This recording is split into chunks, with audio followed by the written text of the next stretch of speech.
De ce se închid ochii când strănutăm?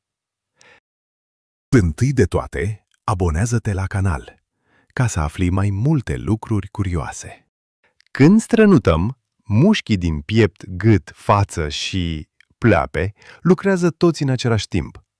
Închiderea ochilor este un reflex automat, adică ceva ce corpul face singur, fără să ne gândim. Așa ne protejăm ochii de praf, microbi sau presiunea strănutului. Deci nu ne sare ochiul din cap, cum ziceau bunicii, dar e mai sigur așa.